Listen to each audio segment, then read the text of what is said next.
Awesome. So I'm recording there. That's great. So I'll just start off with Let's do welcoming you. it. Yes. So welcome so much, Daniel, to a Curious Yogi podcast. Oh, thank you for inviting me, Bobby. It's a pleasure. It's yeah, it's just great, like I was just saying, to be able to spend some time with you. When we had the chance to meet you at Newson Festival in the summer, it was so awesome hearing your talks and just meeting you and like appreciating. Also, I've been listening to a couple of your podcasts also and appreciating you're a scholar, you're a philosopher, it seems. I don't know if you would identify as those, but you have so much knowledge about yoga, and yet you're so down to earth, so approachable, and you do make the teachings so fun and accessible because that's kind of in your nature. So I just felt such an attraction to you and your teachings in that way this summer when we met. So it's super nice to just pick your brain a little bit in the next 60 minutes. Oh, thank you, Bobby. That's such a generous introduction. I'm touched. Thank you. Yes, it's gonna be great. And I definitely feel like I want to dive right into the vast and confusing world of yoga philosophy for all the curious yogis listening, because the people that are listening to this podcast are definitely people that are ready and seeking something beyond, we know, just the more superficial teachings of yoga, which are more mainstream. But I think to start off, it would be great for those listeners to hear a little bit about your story, your journey. Like, how did you go from foreign correspondent to student, teacher, philosopher, scholar of yoga? Like how, if you could put your journey into some Cole's notes for us. Sure. I think the honest answer is I took a lot of wrong turns, and I took so many wrong turns that I found myself on the right path. I kind of went round in circles for a little while. I mean, the very, very short version of the story is I worked for an American newspaper, the New York Times, that was promoting the invasion of Iraq in 2003. I quit my job. I tried to run a music festival in the former Yugoslavia. It happened, but all the money vanished, and I kind of went off the rails, took too many drugs, and wound up very confused and unemployed. And somebody suggested, "Have you thought about yoga?" And as it happened, yes, I had, because part of the reason I ended up in that whole, drama in the first place was as a result of a couple of trips to India where I'd spent time hanging out with traditional yogis, and particularly a trip in 2001 to the Kumbh Mela, where I got it into my head that there was some connection, I suppose, between getting high and plugging oneself into the ultimate cosmic matrix that would, I guess, transform all of this war energy that was around in early 2003 into a peace festival. That was the idea of what we were trying to organize. And because it was staged at the meeting point of two rivers, like the Kumbh Mela in Allahabad or Prayag, um, I had some crazy idea that I was, channeling cosmic ley lines, and somehow all the forces would be aligned behind me, and it would just be wonderfully effective. And millions of young people across Europe would suddenly converge on the Balkans for the third summer of love. But didn't quite happen that way, unfortunately. So yeah, I'd been to India. I'd been exposed to yoga loosely, but I didn't really understand very much. I'd tried interviewing people about yoga. I was going to make a documentary at the Kumbh Mela, but I guess I was more interested in hanging out and smoking chillums than I was in actually putting it together. So I've had these mini discs of recordings sitting around in a box for the last 20 odd years, and I recently dug a few out, and it was interesting to hear, the sincerity of my inquiry, I suppose, at that time, but also quite striking the amount of confusion that was clearly there in my own mind. So I wanted answers. I'd gone to India, definitely as a curious person. I wouldn't have called myself in any way a yogi. I didn't really know what yoga was, but I'd bought some books about yoga. I tried to teach myself to meditate, and I went to a few classes on that trip. And somehow it was, I don't know, being in the mountains in northern India, up in the Kulu Valley, and then going up beyond into Zanskar and Ladakh. Yeah, just something about being up in the mountains on top of the world, brought a certain sense of clarity to everything. And I had this, I guess vaguely formed idea that there was more I needed to learn and I didn't know where to start. So I guess I put that on hold because I had a very busy and demanding job. And then once I quit it, that's when I got a bit more serious. But I started like so many other people, just doing physical yoga because it made me feel better and stopped me smoking weed all day. And in the end, I got curious again enough to go and spend more time in India, really just trying to, you know, look a little bit further beyond the physical and to try and understand where yoga had come from. But all of that got confusing as well because there are so many different answers, so many different ways one can look at this very big picture of yoga. So I ended up back at university a little over 10 years ago now to do a master's degree, trying to, I guess, give myself some sort of a framework to hang everything else off. Things I'd experienced through my own practice, things I'd heard about, things I'd read about, things I didn't really understand but thought I should know more about. And as a result of all of that, I started teaching. I was teaching physical yoga, but I started teaching the philosophy of yoga. And then, in response to all the questions people would ask, I ended up writing a book that tied together what I thought was sort of the most important, I guess, strands of information that the academic world had been pulling together over the last generation or so, helping us to understand a little bit better how yoga has evolved over the centuries, because it's not always been the same thing. And what we're familiar with in the Western world is a relatively recent thing, and it's helpful to see how that happened and also what was there before, and to see how much of what was there before we can still bring alive in our own, as it may be, very physical yoga practice. There's still many ways to find those connections. So all of that brought me to where I am now, talking about these things, mainly to yoga teachers or fellow yoga nerds, but also through trying to keep things, fairly accessible. Anyone who's curious, really. So yeah, I would certainly call myself curious in both senses of the word. So hopefully that keeps things grounded. Wow, beautiful. I think it's like really interesting when you were speaking just about like being, even hearing yourself back in those interviews, that the sense of Hmm. confusion that's there and how that's kind of the time immemorial mind that yoga meets is that confused mind. It just made me think of Arjuna in the Bhagavad Gita. It's like this confused person. And I also can relate to coming to yoga as someone so confused, and almost the confusion becomes so unbearable that the seeker kind of steps into yoga and then ultimately finds clarity and ultimately more confusion.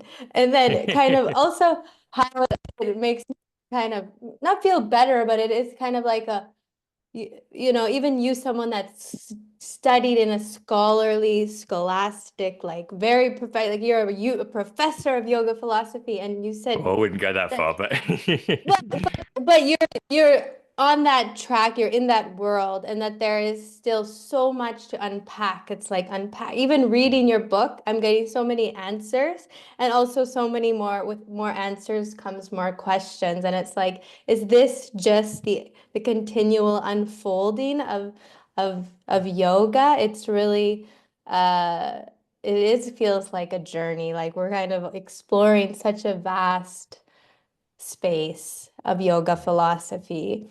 Um, and I have a couple more questions. One, I want to sure. ask you, like, in your personal discovery and your personal exploration in yoga, obviously you are exploring the philosophical side. And I'm wondering, what is your personal practice? Do you have a daily practice? Is it still the asana? Do you meditate? Like, what does that look like for you on a personal level? It really varies, to be honest. When I've got the time and the space and I'm not overworked and overstressed, I find, a lot of, I guess, calling arising in me to, give time and space to yoga practice. When I'm very busy, I try to do some maintenance level, amount, which these days is less and less asana focused, I have to be honest. yeah, my body doesn't work the way that it used to. I turned 50 this year. I'm starting to feel, creaky at the joints. I've got arthritis. I can't make all the shapes, and I find it hard to sit. So that really affected my ability to meditate as well. So this year's journey for me has been about finding enough comfort and perhaps also enough humility to be able to engage in those practices again in the way that works for me, particularly pranayama and meditation, because not being able to sit in the way that I was used to for a long period, cross-legged or all bound up like a pretzel, I was kind of feeling I couldn't practice anymore, and embracing the fact that I can sit in a chair, for example, or that there are other ways to sit, or I could get a load of props and kneel up on them, makes it possible again. But that's involved, as I say, letting go of a lot of my ideas of what practice meant.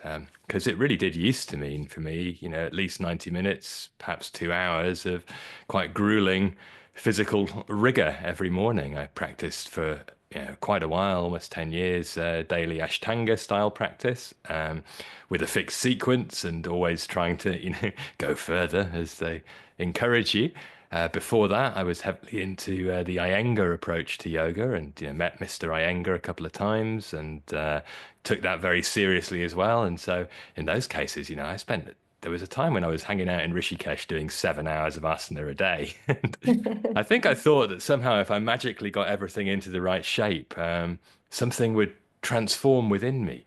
And certainly it had some cleansing effect on my system, without a doubt, and settled my mind and gave me a way in. But over the years, I've become more and more aware that this is just something else to do. And it doesn't necessarily actually change anything. It's how we relate to what we're doing. And it's how I relate to my workload, or the conversations I'm having, or just being present with myself. And that's, actually a lot harder than making all the shapes. Sometimes, if you've got a body that can do all of that, it's very easy to think, oh, I'm getting very good at my yoga now just because, I'm contorting a lot. And I don't think that necessarily has anything to do with yoga. It can have, but certainly historically, there was none of that in, there's none of that in the Bhagavad Gita, for example.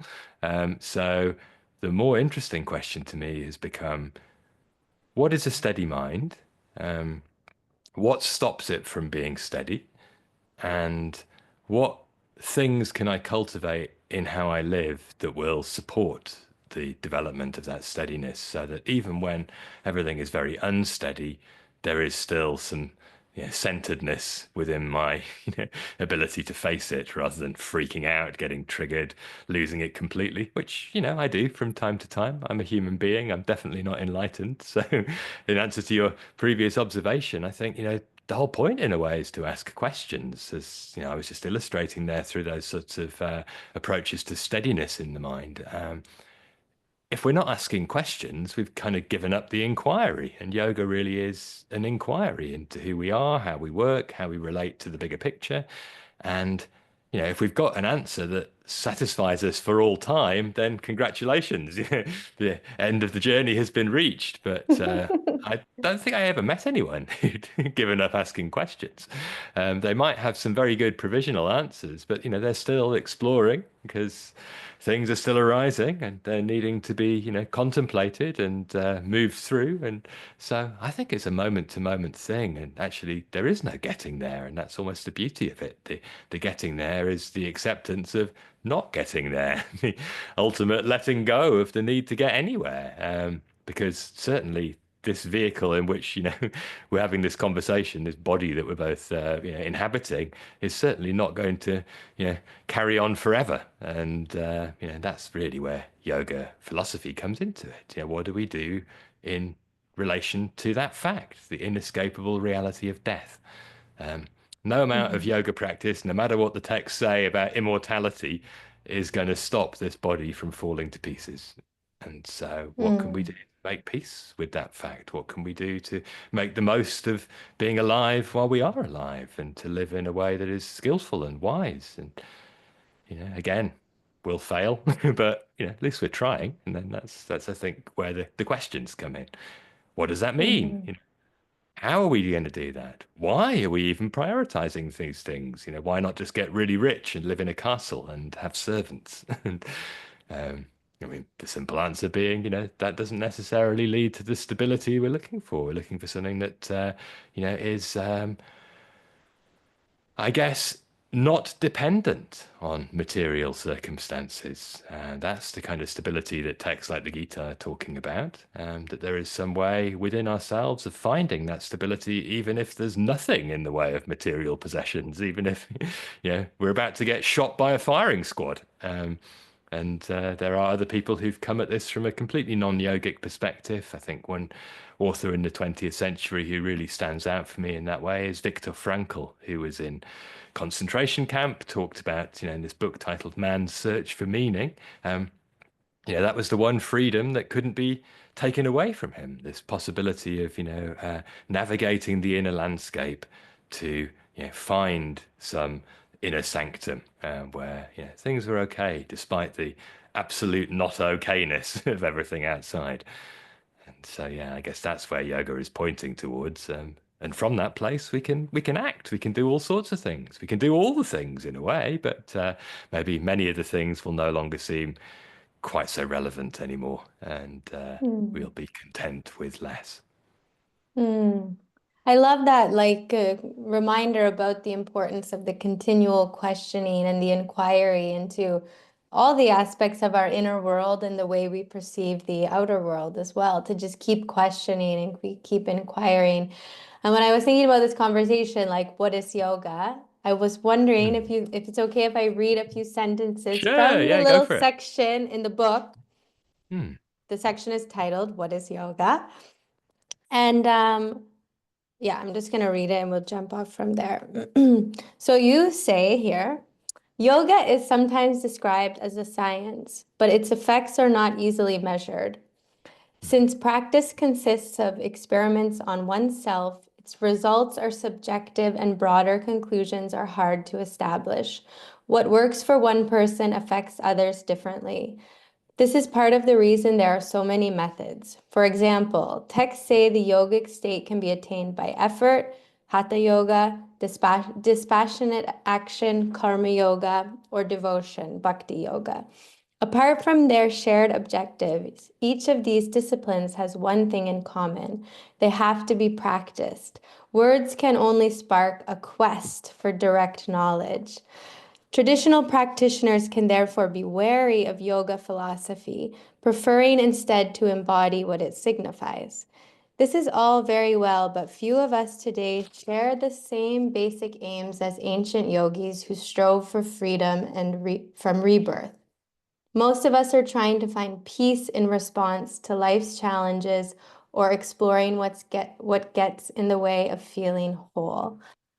So I just love that. And that really comes back to that point of questioning into the quest for that knowledge. But it brings me to my question of yoga philosophy as something objective or as something as ultimate truth beyond the bounds of pairs of opposites and beyond language. It's like this dichotomy when we're exploring yoga, and I feel this in my own exploration of yoga. For the past 20 years, I've been practicing yoga and constantly as if flipping between these two ideas of how to apply the philosophy as something objective, because I'm a person with ideas and thoughts and beliefs and conditions, and yet there's a fundamental truth in the yogic teachings. So shed some light on that, Daniel. Well, I think you summed it up yourself very well. We're all approaching it from a subjective position. It's, something that I, as an individual, am trying to engage with to see beyond the problem that I generate by being an individual. Um, that's really what yoga is pointing towards, the possibility of an impersonal approach to everything that's experienced. The idea that things are unfolding through the mind and the body, and that there's no need to identify with them. And at the same time, although that can be described in a way that does sound quite objective, how does one actually engage with that? It has to be done through an individual mind and body. That's where we all are, and we've all got slightly different conditioning and slightly different obstacles to that, slightly different inclinations, slightly different objectives as well. Not everybody is looking to do that. In fact, the vast majority of people practicing yoga are just, as I sort of alluded to there, trying to get more comfortable in some way. And that's okay. But traditional yoga texts were really trying to say you got to get out of your comfort zone and getting too comfortably, attached to an idea of who you are and an identification with particular needs and wants, is the actual problem that you're supposed to be addressing. And so somehow there has to be, I guess, in order to embody all of that, a move beyond this individualized subjective perspective on how to get more comfortable. Um, but that is still the way to begin it. We can't get away from that. And I think, tempting as it is to assume, firstly, that the state of yoga is, I mean, all texts are often talking about something related to being eternal or unchanging or timeless or, um, a state beyond time and space. That's really what immortality is talking about. It's just not conditioned by, the coming and going of things that, are created and then eventually decay.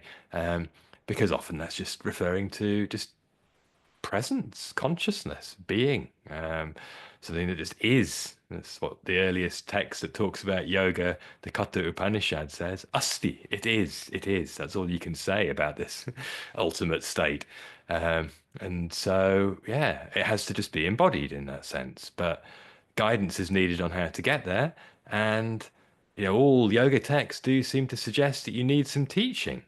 But the teaching can only point to something that has to be, embodied and then somehow transcended through an experience that goes beyond experiencing. It just is. And so whatever language is used is in any case just a stepping stone. And because of our different makeups, we'll have different ways in. So I think it's very hard to come up with some sort of universal blueprint and say this is the one true yoga. Firstly, there isn't one because there have been so many different manifestations of yoga over the centuries that there are massive contradictions at times between them. Uh, and secondly, that there's this simple step-by-step program of how to embody what that one true yoga is all about. Um, and having just said all that, one can take that too far. One can get too scholarly and analytical and say, oh, well, there's all these distinctions and everybody's got their own way of looking at stuff and things are therefore a bit contradictory and it's impossible to generalize. And the ultimate conclusion of that is there's no such thing as yoga, would be one alternative. The other thing would be there is no way to define yoga because all of these competing definitions, clash with one another. And I don't think either of those two approaches are very helpful because there is a third way of looking at it all, which is to come back to basics and sort of say, well, there are some common threads and there are some basic sort of principles, I think, that underpin most yoga frameworks to a certain extent. Not all, and there are always exceptions, but we can through, I guess, a bit better understanding of how traditional systems have worked and the ways in which traditional texts have put their teachings together, almost build our own framework. Think about, where are we? What's going on for us? And how do these particular combinations of practices and philosophies land in us? And construct for ourselves almost a 21st century yoga philosophy that's addressing modern needs in accordance with some of these timeless principles. I mean, that's what I try to do in most of my teaching these days is to help people to mine traditional sources for contemporary insight and to try and find ways forwards in teaching and practice that are very much focused on now without at the same time just abandoning all of the ideas in these old texts because I think we have to acknowledge that they don't really address a lot of contemporary concerns unless we're trying to live like a yogi from 2000 years ago, which for the most part meant renouncing. The Bhagavad Gita is one of the very few early texts that talks about combining yoga with worldliness. Um, so what we're doing doesn't have as much of a heritage, and there are elements of tantric traditions that help to try and put some of that into context as well, that there's nothing to turn away from. There's only a fuller embracing of the totality.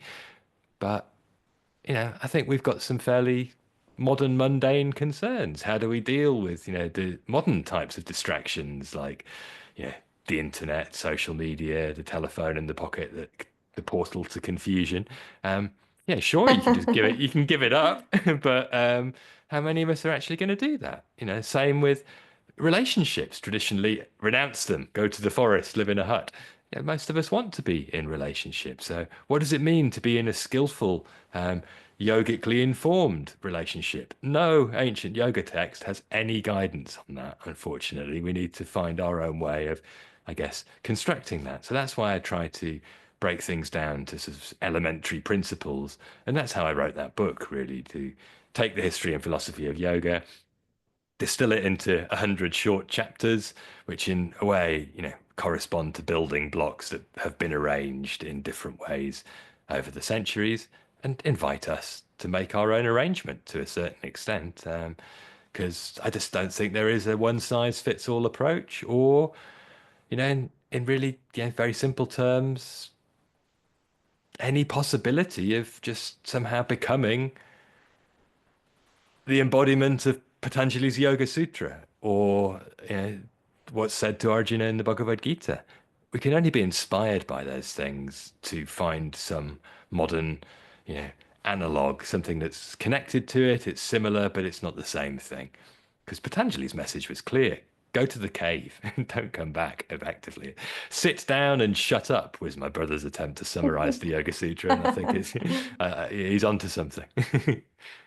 Yeah, interesting. And like this kind of actually brings me to a next question that I've had for some time that I'm sure you'll have some great insight in is to when we think about yoga as modern practitioners and start to dive in and explore these teachings, like, I especially think of the 200-hour yoga teacher training now, where it's like we read a portion of the Yoga Sutras, just a tiny little, I think it's just one or two chapters. If you're lucky with your teacher training, maybe a few more. But like you said, it's kind of geared towards the mainstream yoga view. And it's like, then yet still many yoga teachers and practitioners are still a bit confused about the essence of the yoga philosophy and the teachings. And from my background and my experience, I've studied Advaita Vedanta in India with my teacher. And Hmm. I'm wondering, how can you just bring a little bit of applicable, like understandable information to us who are seeking some clarity in the Sankhya Yoga and the Advaita, like the dualistic view of yoga or the non-dualistic view? Like, how can we kind of just pin those up to see what they are, if that makes Hmm. sense? Yeah, yeah, yeah, absolutely. I mean, I think the biggest problem with the way that modern yoga philosophy is presented, um, it comes down to the focus on postures. Um, Everybody gets taught about 8 limbs of yoga. Yeah, Patanjali's Ashtanga, and the third of those is asana. Patanjali just meant sitting, but the I guess implication that's always there in a modern yoga teacher training is, that's what we're going to teach basically an asana focused practice, maybe with a bit of pranayama and a bit of maybe basic meditation. So asana is a good chunk of the whole project. Try and behave like a good person, do your asana practice, and you're 3/8 of the way there already. And that's the context in which the whole thing is, suggested. But then I was always left as a confused newbie with this unanswered question of, okay, so we get halfway, maybe we get as far as pranayama in that 4 out of 8 list, a couple of ethical precept categories, do your physical practices, and then what? what happens with this other stuff? How do you get to samadhi? And it was always sort of dangled as this carrot in the distance. You can't even actually necessarily do these things directly. They are the fruit of what you do. That's the way Iyengar used to talk about it all. Meditation is what people convince themselves they're doing while they go to sleep, sitting in the corner. And actually, if you do this asana with him shouting at you, then you'll definitely be present, and that will be some basic concentration training. And that's the most you can hope for. Maybe in a few decades, other things will happen.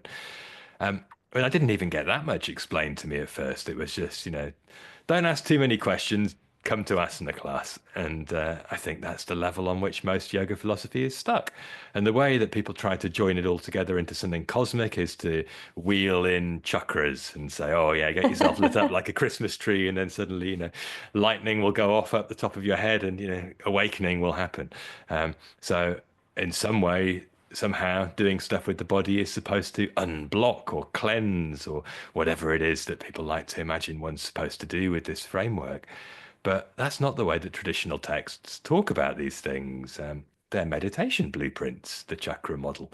The whole function really is part of an attempt to remake the body through a re-engagement with what it is to make it subtler, to subtleize experience. But it doesn't necessarily mean there's a particular thing in a particular place unless you choose to effectively imagine it into existence. So I guess there's then a lot of confusion because there's all this sort of conceptual baggage, and most of the time people are just making shapes and feeling, a little bit happier after doing it. And somehow they invent some sort of story about how that all fits together. Whereas, let's come back to the basics of Sankhya Yoga. It's just really coming down to you are not your mind. There is a way of paying attention that enables us to see our own mind, to see the mind doing what it's doing. And there's a part of us that's watching that. And so the two are actually distinct. There is the part that's watching, and then there is this, you know, never-ending noise box that's coming up with all of these stories about me and desire and attachment and neediness and anger and discomfort when I don't get all those things I think that I want and need. And all of that is the world of Prakriti. It's the machinery of form, right down to the subtlest machinery in the mind. And that's not the ultimate place of witnessing, watching. So from that point of view, there's a sort of separation exercise to step back, to develop the capacity through paying attention at first, just to be with what's happening, and then get subtler and subtler and notice some of the gaps between mental activity, basically, and then from that place being able to see that the mind is a thing that's sort of operating in a field of consciousness, and the stillness of the mind will eventually leave nothing but consciousness reflected back on itself. So that's the dualistic way of getting to a particular place. There is also the non-dualistic way of getting to what is basically the same place, although, I mean, they're completely different paths in a way, because the non-dualistic way is to, step back and see how everything is contained within one thing, and to widen the lens until it's just sort of impossibly large, unimaginably large, so vast that it does contain everything. It's the field within which everything is happening.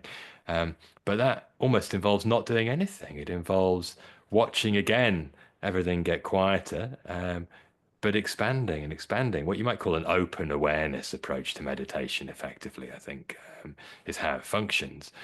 But practically speaking, that's all. Yeah, not so easy because it's you get distracted, you start thinking about what's for dinner, you um, have all of these other things that come up, and so there's all sorts of training around, the philosophy of non-duality, and the Upanishads have these particular, I guess, encapsulations of these basic truths about oneness. And the encouragement is to almost meditate on what it would be to embody that, and to try to bring about the experience of oneness through contemplation of it until it's actually real. So there's all sorts of ways in which that is brought into the picture. But in the end, what's left is just an understanding of a subtler way of perceiving, which is not about the mind and the body. It's just that one contains everything, philosophically speaking, and the other is basically turning away from everything else other than just the pure witnessing. And because of the sort of separation dimension of Samkhya approach to yoga, that's often had a lot to do with a more world-renouncing perspective. I mean, originally Advaita Vedanta was also for world renouncers because a lot of these transformational approaches to perception were for world renouncers, but it's become, I think, presented much more in terms of, there's nothing to turn away from. It's much more infused actually with the non-duality that comes out of tantric traditions, to be honest, I think, rather than strictly speaking Shankara's approach, because he was still a world renouncer.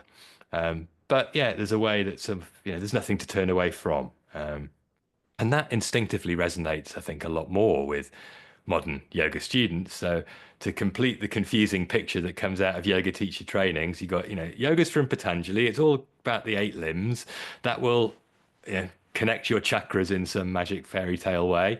And the result of that is you'll enter the state of union. Never really clarified what gets united or how a philosophy of union relates to Patanjali, who definitely says that union is the problem that you need to separate your mind from your consciousness to resolve. And then people just get tied in knots and they don't know how to make sense of anything. And so I think it's a lot more helpful just to come back to basics, really, and just to say that the foundation of most early approaches to yoga was meditation. In fact, that was the practice. Meditation could also be enhanced or made more accessible through control of the breath or recitation of mantra. And beyond that, there weren't really many options apart from extreme asceticism, doing really painful things to the body and ignoring the fact that it hurts. That will dismantle the machinery of desire quite effectively. But I guess it then just comes back to concentration, the ability to pay attention, to be aware of what's actually happening rather than the stories that we're telling about what's happening. And in the end, it almost doesn't matter which philosophical framework you hang it off. If one is doing some of that, the mind is getting subtler and it can be then, you know, more of an ally in terms of practice instead of the enemy. And there's no need to necessarily, beat the mind into submission, which is sort of how people might sometimes think of, the whole idea of you must still your mind or get it steady. It's just more giving it something to do to concentrate on, Patanjali says, will cultivate the ability to develop that stillness. So regularly finding an object of focus in some way, whether it is the breath, whether it is sound, whether it is, yeah, really, it's up to us. The 39th Sutra of the first chapter of the Yoga Sutra says, concentrate on anything you like to get rid of your distracted mind.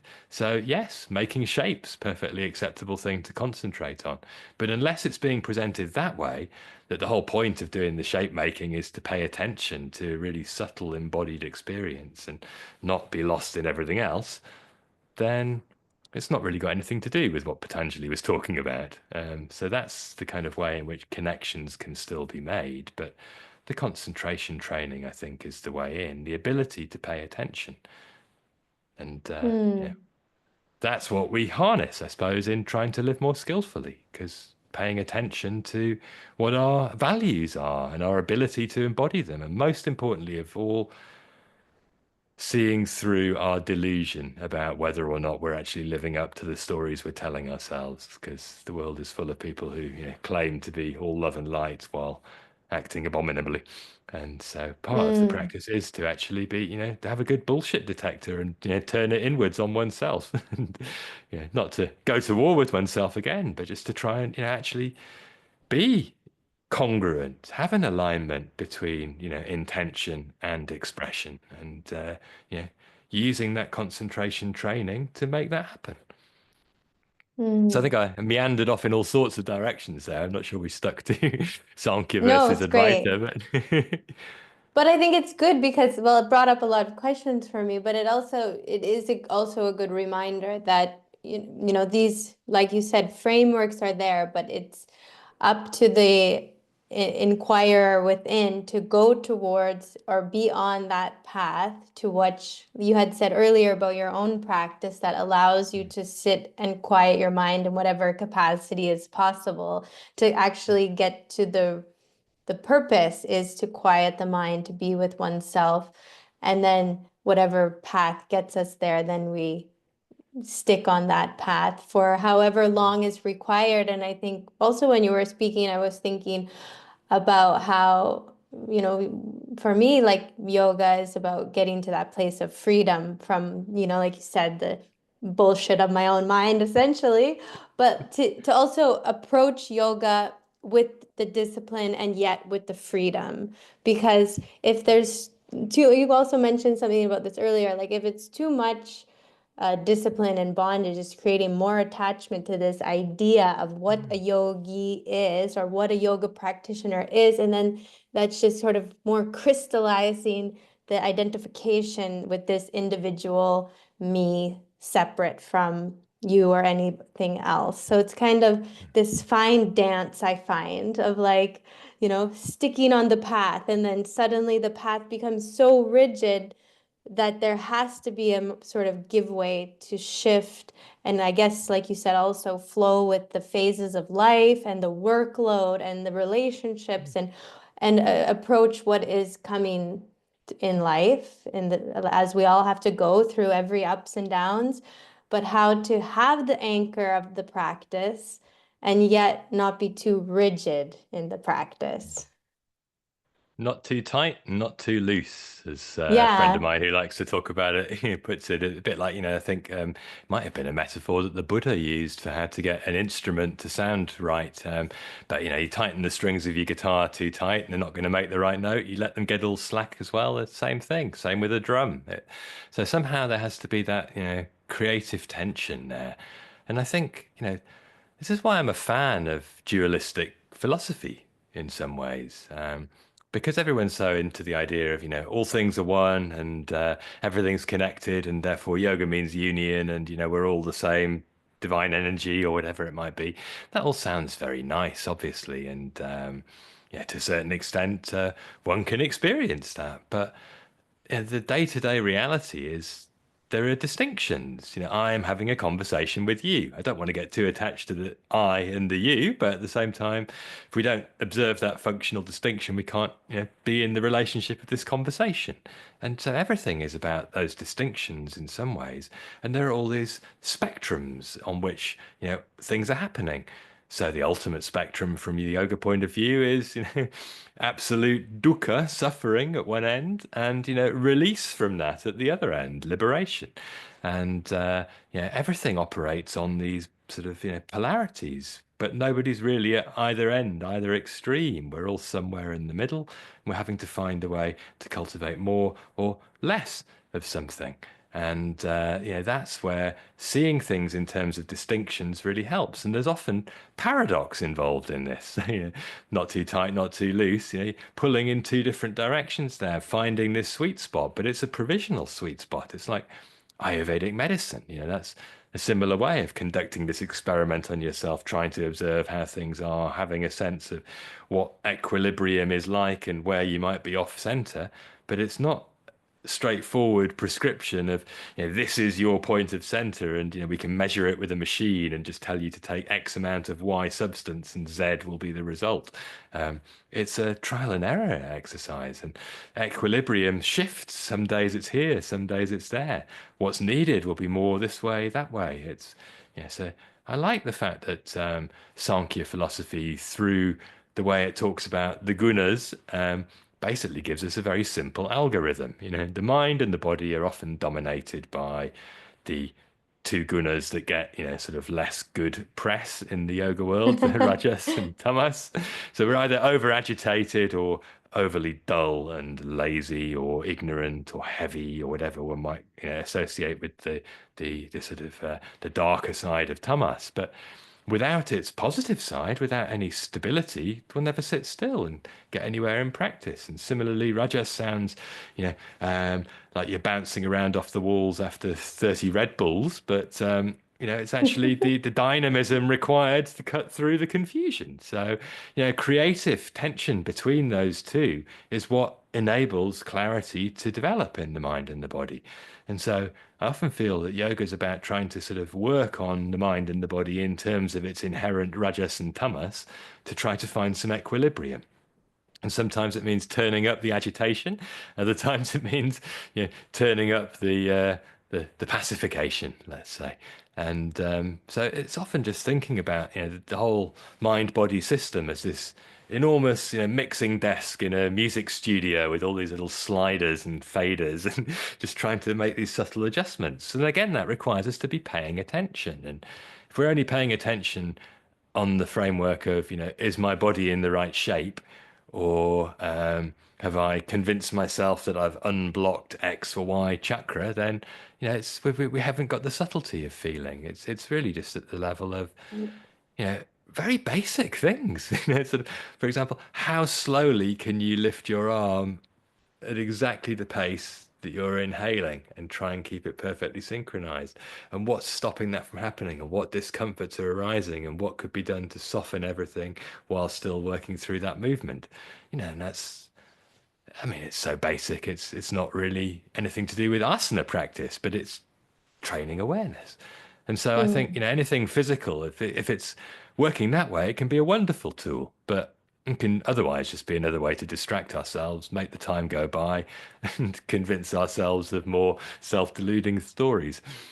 That was bringing up my next question. We were talking like I totally hear exactly what you're saying, and I see it for myself and all the other yoga nerds that I also love to talk to, and how like contemplating the gunas is such a perfect way to see how that kind of pacifies my need for equilibrium in the waking state, this existence of just like having this body and trying to feel that sense of equilibrium or that sense of harmony, which is innate within all of us. We all desire that sukh, that sense of freedom or liberation or just feeling easier, like you said in the intro to the book, that peace from in life after life's challenges. But it's like, and then it always brings up, another question of, or is this kind of, like you said, the mind deluding itself? Because ultimately, life is not equilibrium. There is an end point. There, where there is birth, whatever arises will subside. Where there is birth, there will always be death. So I guess it is equal, but yet we are clinging to one end of the spectrum with our fists held so tight. And it's like, is it like how to practice to view as these teachings inspire us and be free and and have the awareness of the arm floating and be aware moment to moment and not also just be living in like a self-deluded sort of warped reality of like, peace and love and light. Well, I mean, again, it's just to come back to what's actually happening.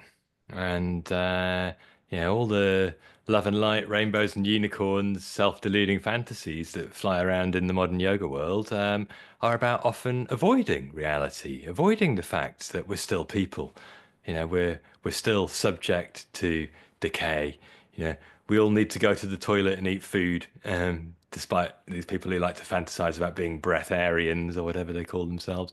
We're all just flesh and blood at some level as well, and that's wonderfully grounding, in my opinion. It helps us, stay humble and to realize that there's no point trying to transcend all of that. And in some ways, the point is to you know, engage with it fully, to actually be alive to it all. And that doesn't require us to be in any particular way. It's not, our duty to take on all of the world's burdens and somehow try and, point ourselves solver of the problems. Because that's often just another self-deluding fantasy in itself. But, to at least care about the fact that there's a world out there and that we're part of it. And there is no separation in that sense, because the real truth of death, and there's a wonderful way of talking about it in Indian tradition. There's this idea that we're all made up of five elements. The Sankhya philosophy comes up with these mahabhutas, the five basic constituent,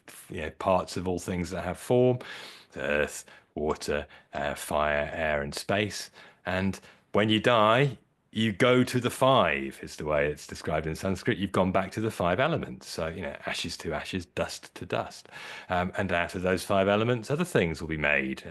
So, in the end, we are just, rearranging bits of, organic matter.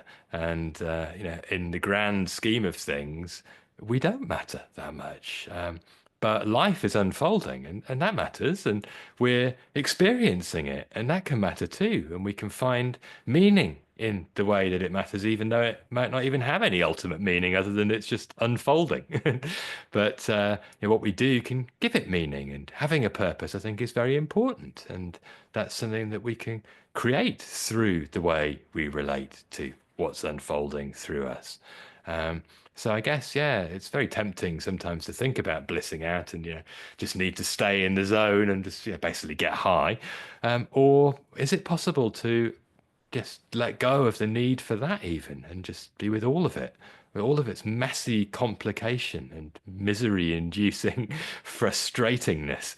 Um, that's I think for me the bigger question now. I used to think, if I did all these practices and just got disciplined enough and moved to a quiet place in the countryside where I currently live, somehow I was just going to get there. I didn't know where there was, but I thought I was close. And honestly, I think I've just got a bit isolated and have come to realize as I get older, actually, I probably don't want to be quite that isolated as much. So I've spent much more time in London in recent years than I used to. And, enjoy, being able to come and go from the busyness and the craziness.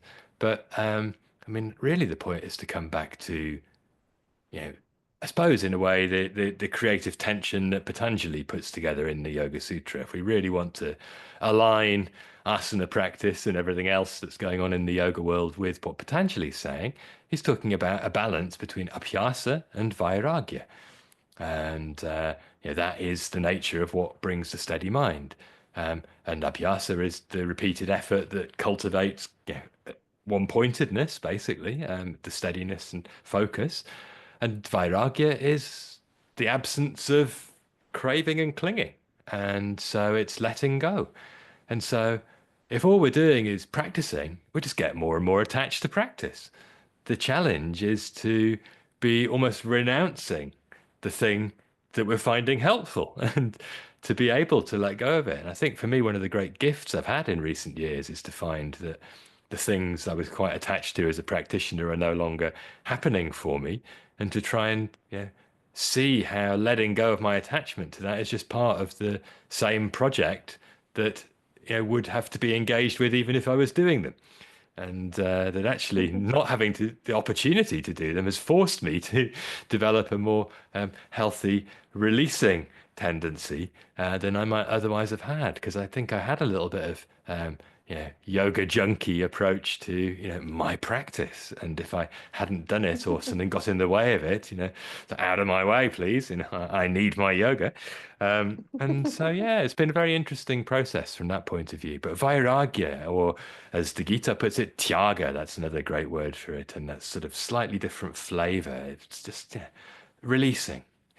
Just letting things pass through, and we've got to let go of this body. So the more practice we get at letting go and allowing things to happen, the more skillful we'll get. But obviously, that doesn't mean we just let everything happen and have no personal boundaries and tolerate abuse or stand by while terrible things are done in front of our faces. No, but the more attached we are to things being a particular way, the harder it's going to be to let go enough to roll with the punches on the ropes, to use a boxing metaphor, and not be knocked down. Instead, to still be there standing. Okay, okay, okay. Stuff's got real. What am I going to do? And yeah, that's life as far as I see it. So I find myself increasingly seeing everything I'm doing as yoga practice, and how much clarity can I bring to it based on what else I've been doing to get myself a bit better equipped for the day-to-day business of going about life.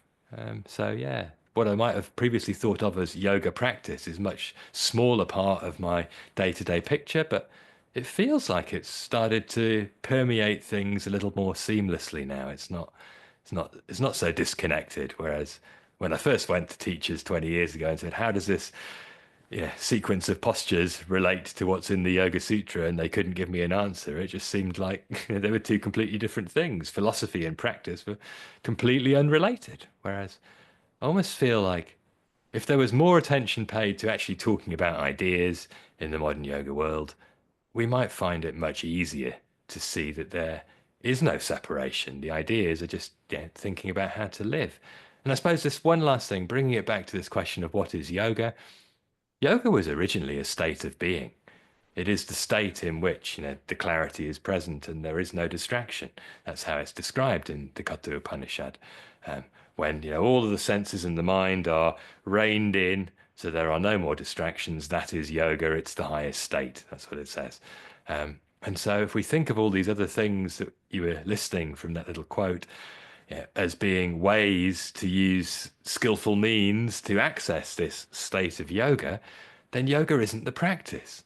And it's about trying to do things that awaken a state. And so you could have asana yoga, in which the approach to asana has to be cultivating some of that flavor. But if it isn't, then it doesn't deserve the name yoga. It's just, spiritualized stretching. And it's sort of thinking about yoga slightly differently, I think, could be really helpful and actually very empowering. And, the bar can still be quite low. It doesn't have to be, samadhi is a long way away, somewhere over the rainbow. It's something we're all familiar with. It's just we don't spend that much time there, that's all. And cultivating a way of, getting a little bit more familiar with it isn't that hard, actually. It's not necessarily also that easy to spend all day there, but that's another question. Beautiful. Well, I think that's a beautiful place to wrap it up.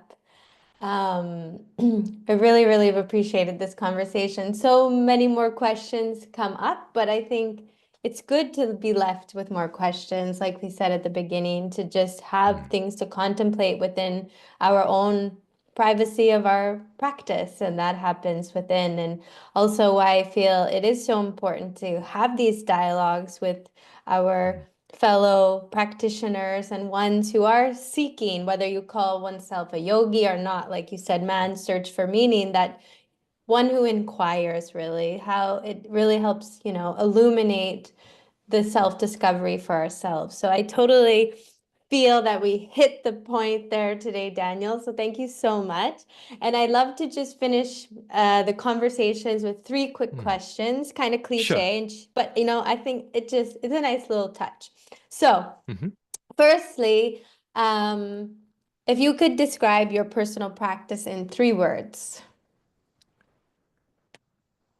Softening, settling.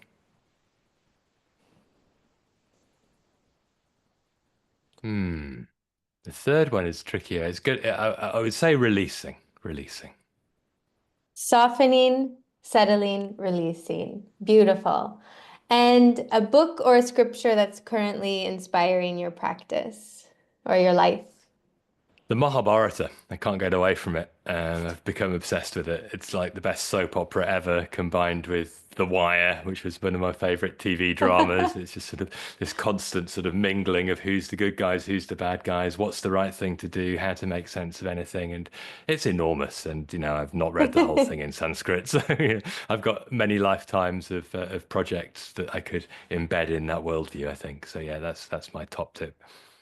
Wow, well, yeah, that's a big one. That's like the biggest one. Well, and finally, if you could sum this conversation up in one sentence. Ooh. A generous invitation to open to simplicity, despite my tendency to overcomplicate.